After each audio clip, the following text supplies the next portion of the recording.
President Kennedy. What is the story there?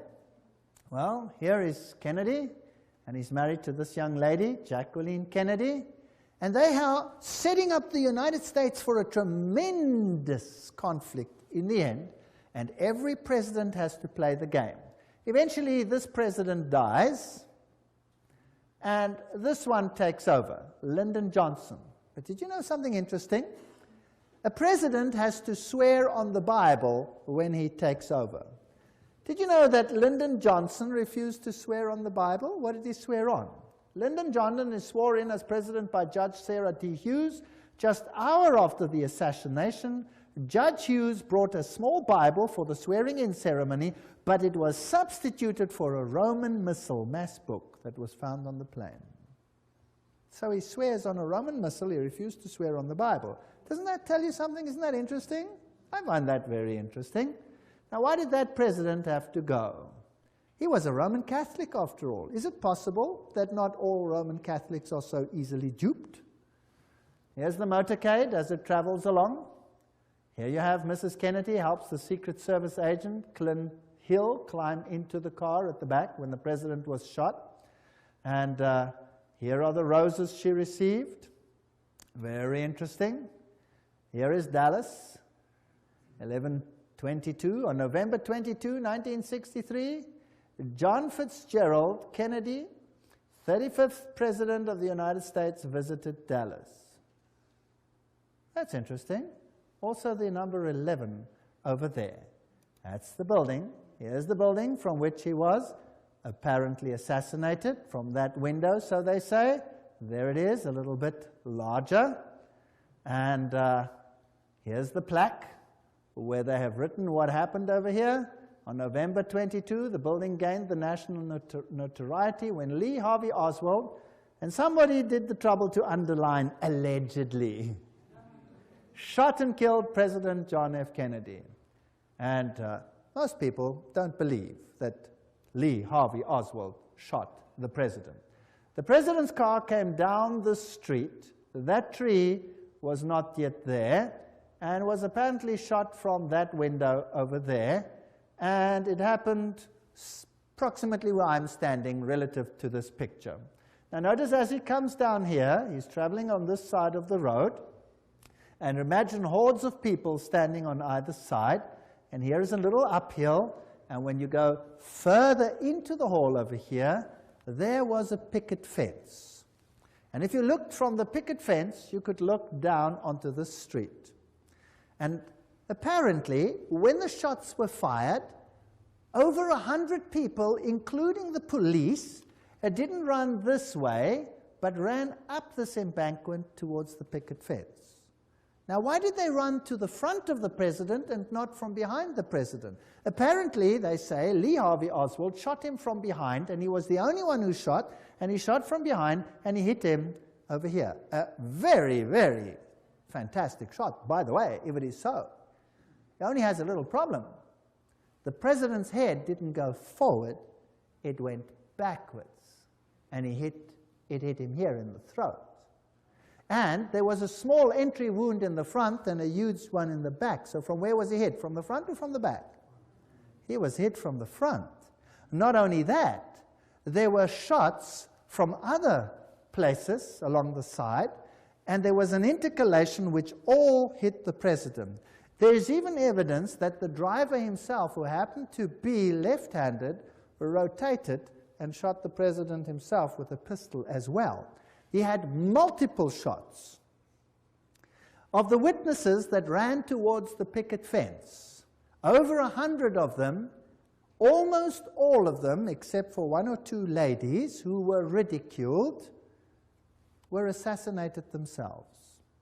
Is that not strange? Wouldn't you think that was strange if all the witnesses died strangely? Well, this is one of the biggest cover-ups that probably ever occurred. Here's the picket fence. And when you're looking there, that's how it was. Someone behind the picket fence would shoot. And this would be the view from the picket fence. I'm now pretending to be there. I took these pictures myself.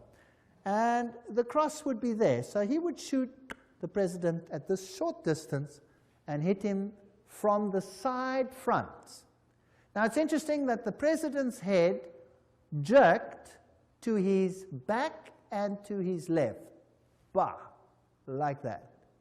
That means that he must have been shot from the front side, right? Isn't that logical? All right, now, am I saying this, or is this public knowledge? This is public knowledge. And yet it is denied by government because they have one culprit, Lee Harvey Oswald. There's the place where he died, straight shot from the picket fence. Now, let's have a look how J.F. Kennedy died.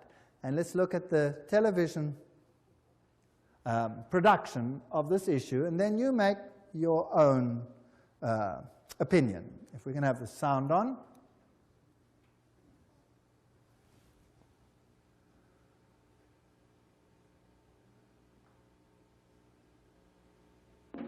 Let's go back to that day in Dallas. The day was November 22nd, the time shortly before noon. At first the crowds were thick, but as the motorcade approached Dealey Plaza, it was here that the motorcade violated the Secret Service's own rules. As the car turned, it slowed from 40 miles an hour to 7. It was precisely then that gunshots blasted out. For 6 seconds, the occupants of Kennedy's car were struck by bullets. Kennedy grasped for his throat. Grabs for his throat. Kennedy's head exploded, driven with great force backwards and to the left. Then and only then did the president's car accelerate and speed off. Lyndon Johnson, the new president, ordered a federal commission to investigate the crime. The Warren Commission had given us the official version. Lee Harvey Oswald had acted alone. But if all 3 shots had come from behind, then why did the president's head fly backwards? Why did so many people, including policemen, run not towards the book depository where Oswald was, but towards the picket fence? If the Warren Commission was right, why did so many witnesses claim to see something completely different from the official report? As many as 177 people died simply for knowing too much. The moment Kennedy was killed, a massive cover-up went into operation. Witnesses were threatened, and many were killed. Bill Hill interviewed immediately afterwards. Shots rang out, and he grabbed his chest. There was an interval, and then 3 or 4 more shots rang out. By that time, the motorcade had sped away. With us now is Gene Hill, who is closer to the president's car than anyone else at the time of the shooting. Ms. Hill is a Dallas grade school teacher and has feared for her life for the last 29 years. I understand that 2 men claiming to be Secret Service agents interrogated you after the assassination. What were you asked? They asked me what I had seen. I told them that I'd seen the president hit, that I saw a shooter from the knoll, and that I'd heard 4 to 6 shots. But they told me I didn't hear but 3 shots. Were you ever interviewed by the Warren Commission? Oh, yes. I was interviewed by Arlen Specter, who, well, he tried very hard to discredit everything I said. He accused me of all kinds of things, from like a shabby marital affair to seeking publicity to just downright lying. We found the real facts, and certainly no one in the intervening 25 years has disproved our basic conclusions. It was Specter who came up with the so-called magic bullet theory, which tracks one bullet going through both Kennedy and Texas Governor John Connally. The bullet was later discovered virtually intact on Connally's hospital stretcher. The truth, had it been known, had it come out, would have revealed there was a conspiracy. The conspiracy to kill the president needed a scapegoat, a patsy, someone who would take the blame. There were many things you weren't supposed to see, like the paraffin test given to Oswald. It proved conclusively that Oswald had not fired a rifle that day, or the spy camera found in Oswald's possessions, issued to him by the U.S. government, or Oswald's letter to a Mr. Hunt requesting his next assignment. The only Hunt we know of in this case is Howard Hunt of the CIA, who shared the same office with Oswald in New Orleans. The office belonged to Guy Bannister, formerly with the FBI. Not only was this address on Oswald's supposedly pro-Castro leaflets, but the account Oswald used to print the leaflets belonged to the CIA. Howard Hunt with the CIA, Guy Bannister with the FBI, and Lee Harvey Oswald, all in the same office.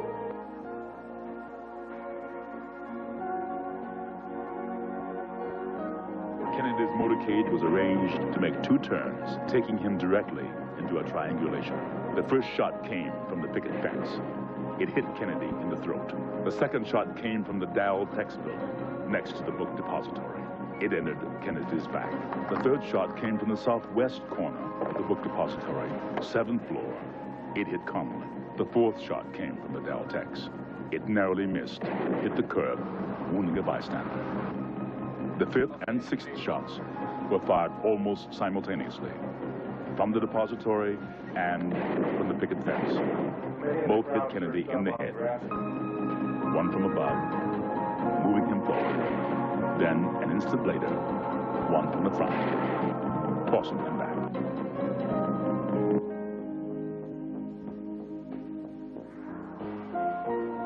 Here you see the passenger in the front turning back, looking at the president. Instead of jumping back to assist him, he turns forward. The driver's now rotating.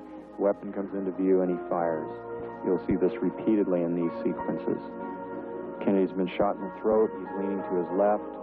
The driver now begins to rotate. His left arm comes over his right shoulder, and he fires now.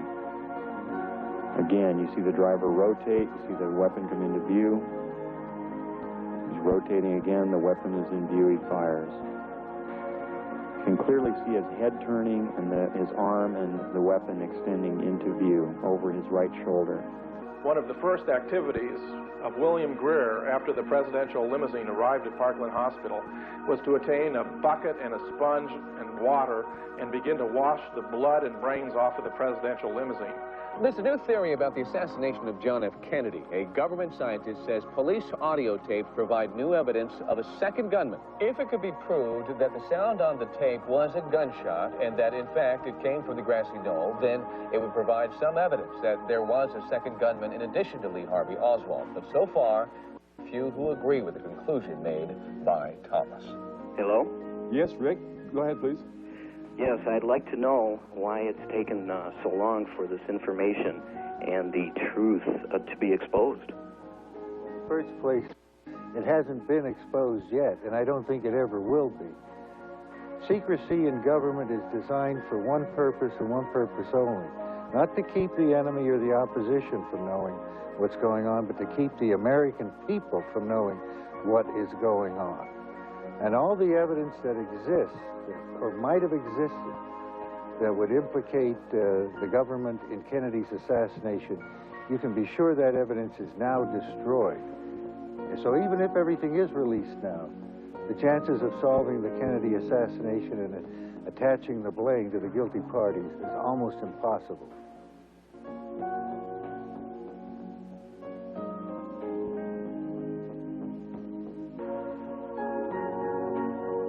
Kennedy was changing the status quo, but decided he could no longer trust the CIA. He was transferring covert operations directly to the Joint Chiefs of Staff. Shortly after that, he fired Allen Dulles, who had been the Director of Central Intelligence since 1953. Kennedy continued to make enemies as he pulled back from world confrontation. He ordered U.S. troops out of Vietnam. This was an incident that took place. Well, you saw that driver rotate, if you could see it. It was very difficult. You could see his head go back. You could see all these things. Vatican Assassin says, but after the failure of the Bay of Pigs invasion, President Kennedy changed due to his betrayal by the Jesuit Council of Foreign Relations in the person of McGeorge Bundy. He sought to break the CIA into 1,000 pieces. Now, the CIA would be like the SS. Why break that? Then he called for a return to America's currency to the gold standard. That was a major problem that would stop the Federal Reserve. And another thing that he said, I will separate church and state. I think that was a big mistake that he made in the eyes of the Jesuits.